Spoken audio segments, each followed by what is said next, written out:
في الفيديو ده هقولك على شوية قواعد لازم تتبعهم، لو اتبعتهم اضمن لك 100% ان حياتك هتتغير 180 درجة. اول حاجة انك ما تستسلمش مهما حصل. مش هقولك بقى سيب نفسك تتكسر، لا، الموضوع ما بيمشيش كده. انا عارف ان كل الناس بيحصل لها مشاكل وحاجات خارجة عن ارادتها وابتلاءات، وعارف ان انت ممكن تبقى بتعمل كل حاجة كويسة وربنا ما يدكش الحاجة اللي نفسك فيها. كل ده طبيعي وبيحصل لاي حد. واي حد يقولك انا ما عنديش مشاكل اعرف انه بيشتغلك. وكمان كلنا بنتعرض للرفض، وكل حاجة تتخيلها بتحصل لك بتحصل له وبتحصل لاي بني ادم على وجه الارض، تمام؟ بس الفرق بين الراجل اللي بجد وبين اللي بيقع هو الاصرار. هل انت هتتأثر؟ طب هل لو اتأثرت هتتأثر قد ايه؟ حاول على قد ما تقدر ما تديش الحاجة اكبر من حجمها، وتبقى واقعي في الحاجة اللي انت بتعملها. يعني انت دلوقتي راح تتقدم لواحدة، انت متقبل ان فكره ان هي ممكن تقبلك وممكن ترفضك. لو لا قدر الله رفضتك، مش هقولك ما تتضايقش، هتتضايق، واللي يقولك غير كده بيضحك عليك. بس هتتضايق قد ايه؟ سنه كامله هتكتئب؟ لا، هتتضايق شويه وخلاص عادي. تشوف ايه الغلط اللي عندك، ايه الحاجه اللي مثلا انت اترفضت عشانها، هل البنت دي ما كانتش مناسبه، هل فيك عيب فعلا تعرف تغيره. بس هو ده اللي انت تقدر تلعب عليه. غير كده صدقني انت بتضر نفسك. استمر في الظهور حتى لو ده كان مؤلم. انا عارف ان الموضوع صعب بس حرفيا هيغير لك حياتك. تاني حاجة انك تتحكم في مشاعرك. الغضب والمشاعر والعواطف دول امر طبيعي في اي بني ادم. انت لو ما عندكش مشاعر، ما بتتضايقش لما حد يعاملك وحش، صدقني انت كده عندك مشكلة. انت مش روبوت، تمام؟ بس انت اللي تتحكم فيها. الموقف ده ضايقني، بس هتحكم انا في ده. هشوف حاجة تانية، هشوف ايه اللي مثلا انا تعرضت له بحيث ان انا ما اتعرضش لده تاني. اترفضت، اشوف ايه اللي ممكن يكون غلط. مثلا هل انا رحت لشخص مش مناسب، هل انا عندي مشكلة فعلا، ابتدي احلها، وهكذا. يعني من الاخر بتشوف ايه الغلط اللي يتسبب في ان حاجة زي دي تحصل وتعدلها. جملة هقولها لك لازم تبقى واخدها قاعدة في حياتك: الراجل اللي مش بيعرف يتحكم في مشاعره، الناس هي اللي بتتحكم فيه. تالت حاجة ودي الأخطر بالنسبة لي، إن كلمتك ما تتكسرش. لو قلت حاجة نفذها. مش هقولك هتنفذ كله، طبيعي انت هتقع في حاجات، بس لما تقولي 10 حاجات انت هتعملهم ولاقيك ما عملتش غير حاجتين تلاتة، يبقى انت عندك مشكلة. يا اما انت امكانياتك ضعيفة فتتكلم على قدك، ودي مش حاجة عيب ان انت تعرف امكانياتك وحدودك ايه وتتكلم على اساسها. يا اما انت امكانياتك حلوة وفعلا تقدر تعمل كده، بس انت اللي اتدلعت. جملة هقولها لك: كلمة بتاعتك اعتبرها شرفك. لو قلت حاجة اعملها، مش قد الفعل ده ما تقولهوش مهما حصل. ما تبقاش بتحكي عن حاجة ويجي حد تاني مثلا يقولك انت ما عملتش كده ليه. ما تسمعش لنفسك كلام ملوش لازمة. البداية جاية من عندك، والأحسن لو انت شايف ان ده هيجي منه مشاكل ما تقولش انا هعمل كذا. انت المفروض اصلا ما تتكلمش وتقول انا هعمل ومش هعمل. انا بتكلم في حتة ان انت خلاص هتقول. انت الكلمة محشورة في زورك لازم تقولها. يبقى اتكلم في الحاجة اللي على قدك. رابع حاجة انك تحط اهدافك الاول. انك تحاول تعرف بنات، انك تحاول تعرف صحاب تخرج معاهم. هو مفيش مشكلة، الكلام ده جميل، مش بقولك ان هو وحش، ومش بقولك ان انت ما تعملوش. لان انا لو قلت لك ما تحاولش تعرف بنت، ما تكلمش بنت طول عمرك، ما تفكرش في البنات، انا كده بغير ميولك، تمام؟ بس اللي انا اقصده انك ما تحاولش ترتبط، ما تحاولش تهلس، ما تحاولش تبين للناس قد ايه انت جامد. لا، ابقى جامد بجد، وساعتها الناس هتجيلك من غير حاجة.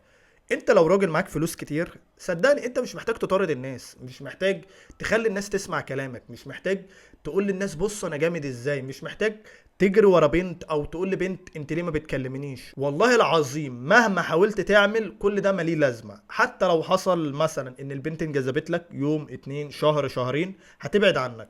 صحابك يا عم انجذبوا لك شهر شهرين، هيبعدوا عنك، هيستعيلوك من الاخر. انما ايه اللي بجد هيخليهم يكملوا، يخلي الناس تحترمك؟ ان يكون معاك فلوس، شخصيتك قوية، جيناتك كويسة، اهتميت بصحتك، شكل جسمك كويس، عقليتك بتتعلم، بتعرف الغلط من الصح بنفسك، مش مستني ان حد يعلمك. هو كلنا بنتعلم، بس انت اللي تخش تدور على الحاجة اللي انت عايزها، وهكذا. فما تقعش تحت فخ ايه، ان انت تجري ورا حد. يعني من الاخر كده ما تجريش ورا حد. في مثل دايما بنقوله: ما اضطرتش الفراشات ابن حديقة والفراشات هي اللي هتجيلك. الكلام ده مش على البنات بس، على اي حد. ومفيش بنت ما بتحبش الراجل ما يكونش معاه فلوس، ولا شكل جسمه حلو، ولا انه يكون ناجح، ولا عقليته كويسة والكلام ده. خامس حاجة انك تدرب جسمك بدري بدري، يعني ما تستناش لا قدر الله يجيلك مرض وترجع تاخد العلاج. عارف انت الجملة اللي دايما تسمعها، الوقاية خيرا من العلاج؟ هي نفس القصة. روح الجيم، اتمرن واهتم بصحتك، عشان لو لا قدر الله جالك دور برد تعرف تتعامل معاه من غير بنادول ولا اي حاجة، عشان لو اتحطيت في مشكلة وتعرف تتعامل. انت مش عارف العالم هيختبرك امتى. فاكرين ايام كورونا اللي ظهرت 2021 تقريبا؟ الناس اللي مناعتها ضعيفة هي اكتر ناس اتأذت، انما الناس اللي جيناتها كويسة، كانت بتاكل كويس، صحتها كويسة، بتتمرن، هم اكتر ناس نجوا. فاهم قصدي؟ لان انت مش عارف ايه اللي هيحصل بكرة. ممكن لا قدر الله يظهر فيروس جديد زي كورونا، اسوأ منه. انت ضامن؟ ممكن لا قدر الله يجي لك مرض خطير. طب وليه تستنى ان انت تاخد علاج وتروح لدكتور والكلام ده؟ ما تعمل ده من دلوقتي. غير اصلا ان انت لما بتعمل جسم حلو وصحتك بتبقى حلوة، عقلتك بتتغير، فتقدر تقول كده انت بتبني حاجة تتحمل بيها بعدين. سادس حاجة انك تتحكم في عقليتك، تتحكم في انت بتفكر في ايه. احنا دايما بنقول اتحكم في مشاعرك، في غضبك، لا حتى في عقليتك نفسها. هقول لك ليه. لانك انت لما بتفكر في حاجه معينه، مش هقول لك ان هي بتحصل ولا قول لنفسك انا قوي عشان تبقى، مش ده اللي انا اقصده. اللي انا اقصده انك تفكر في حاجه معينه فعلا هتفيدك. خلينا نقول نظريه معينه، استراتيجيه معينه، حد معين بيقدم لك معلومه، فبناء عليه افكارك هتبتدي تتكون، بناء عليه حياتك هتبتدي تتغير. فهمت؟ لانك انت لو ما تحكمتش في عقلك ووجهته في المكان الصح، وشوف انت بتميل لايه وانت شايف نفسك في ايه ووجهه، صدقني العالم هو اللي هيتحكم فيك. وفي الحالة دي يبقى ما تزعلش، لانك انت هتبقى زيك زي غيرك. انت واحد عايز تتحكم في نفسك، عايز تتحكم في افكارك، عايز تتحكم في اللي الناس تعاملك بيه، عايز تتحكم في الحاجة اللي معاك، في الاكل اللي انت بتاكله. كل ده هيبدأ من عقليتك هي الاول. سابع حاجة انك تتحرك بنية، بمعنى انك ما تتحركش كده عشوائي. لازم كل خطوة انت بتعملها يبقى عندك هدف انت قدام ناويه، في حاجة من جواك هي اللي بتحركك. ما تتحركش عشوائي. هقولك على حاجة، انا دلوقتي مثلا هروح بكرة اتمرن، مش راح اتمرن كده وخلاص، لا، راح اتمرن عشان ايه؟ والله في هدف معين ان انا اوصل له. جسمي، مثلا عشان صحتي، عشان مثلا ده بيظبط الهرمونات عندي فاعرف اتحكم في نفسي، عشان مثلا ان انا اشتغل فيما بعد في الجيم، عشان الناس تحترمني. في مليون حاجة تقدر تفكر فيها، بس تبقى رايح لهدف، ما تبقاش عايش عشوائي. لان الراجل اللي ليه اتجاه وقيمة معينة هو ناويها ورايح لها بعين وهدف معين، مش هيعرف حد يهزه بسهولة. تخيل كده مثلا انت راح تتمرن، انت عاجبك التمرين وخلاص، مالكش هدف زي ما بنقول. جيت انا قلت لك ايه، ما تخش تعمل حاجة معينة، اديتك حاجة لهيتك في حاجة تانية، ايه اللي هيحصل؟ بنسبة 90، ده بنسبة 100% هتسيب التمرين. وده شفناه في ناس كتير، ناس كتيرة تبقى كويسة وكل حاجة، لكن مجرد ما واحد بس يوجهه لحاجة تانية يروح معاه.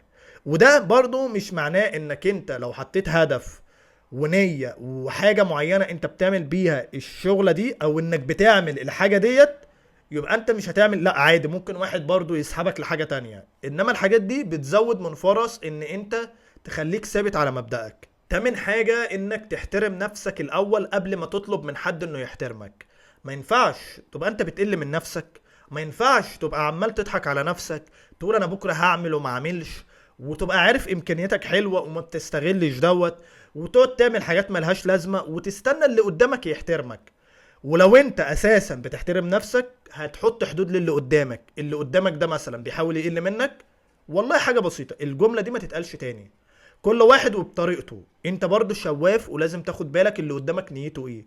على فكرة الكلام ده مش مع البنات بس، ده مع الرجالة قبل البنات. طيب انا حطيت حدود للناس ومع ذلك لسه ما بتحترمنيش، ده معنى حاجة من الاتنين: يا انت مش محترم نفسك وموهم نفسك ان هو ما بيحترمكش عشان هو مش محترم، يا اما انت رايح بيئة غلط او رايح للشخص الغلط. لو انت متأكد انك انت حاطط حدود والدنيا جميلة وكل حاجة ومع ذلك ما بيحترمكش، يبقى بسيطة، ما تتعاملش معاه. ما هو مش كل الناس هتحترمك. لما انت بتسمع من حد ان الناس هتحترمك، ده ما بيكونش 100%.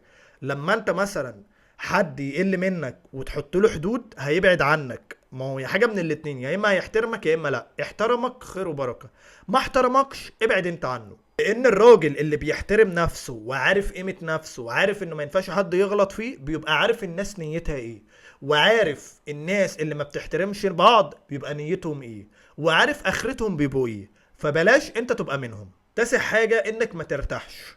في ناس بتقولك اتعب دلوقتي عشان ترتاح بعدين. انت ولا هترتاح دلوقتي ولا بعدين، لسبب النمو او العقلية ما بتتبناش في وقت الراحة. الكلام ده في العضلات، لما بتنام كويس العضلات بتتبنى احسن، بس دي الحالة الوحيدة اللي اقولك الراحة بتفرق فيها. انما الصراعات والفشل والتحديات والحاجات اللي مش على مزاجك هي اللي هتخليك بني ادم اقوى، هي اللي هتخليك بني ادم صلب. عارف انت لما تاكل اكلة انت مش بتحبها بس انت مضطر تاكلها عشان مثلا جسمك يتغذى، صدقني ده هيخليك احسن لبعدين. سيبك من كده كده صحتك هتبقى احسن، ده قصة تانية، بس عقليتك نفسها هتتغير. النمو زي ما قلت لك ما بيجيش في وقت الراحة.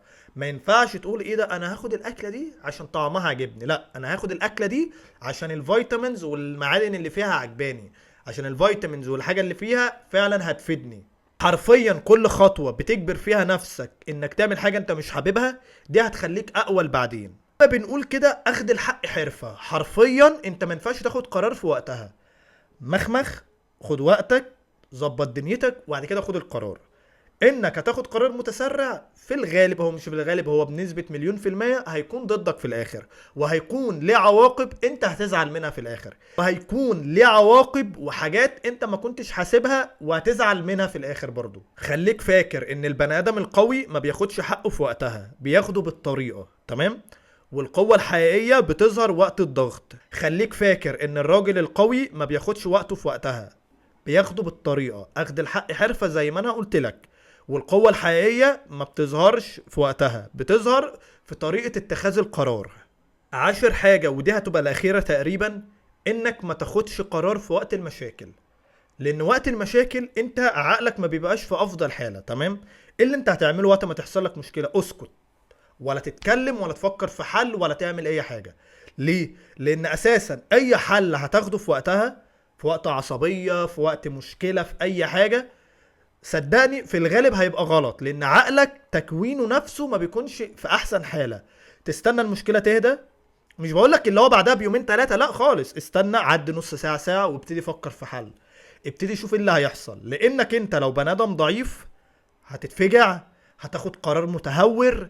واحد هيرمي لك كلمة مثلا، يعني حد رمى لك كلمة، طبعا انت ما ينفعش تتصرف في وقتها على طول، تاخد القرار المناسب وشوف انت هتفكر ازاي وايه الصح وايه عواقب القرار اللي انت هتاخده، وبعد كده نفذه. حتى لو طلع غلط بعدين، بس على الاقل تبقى خدت وقت في القرار ده. خليك فاكر ان الراجل اللي ما بياخدش حقه وقتها بس بياخده بالطريقة بعدين، ده مفيش احسن منه. والهدوء تحت المشاكل او تحت الضغط هو ده القوة الحقيقية.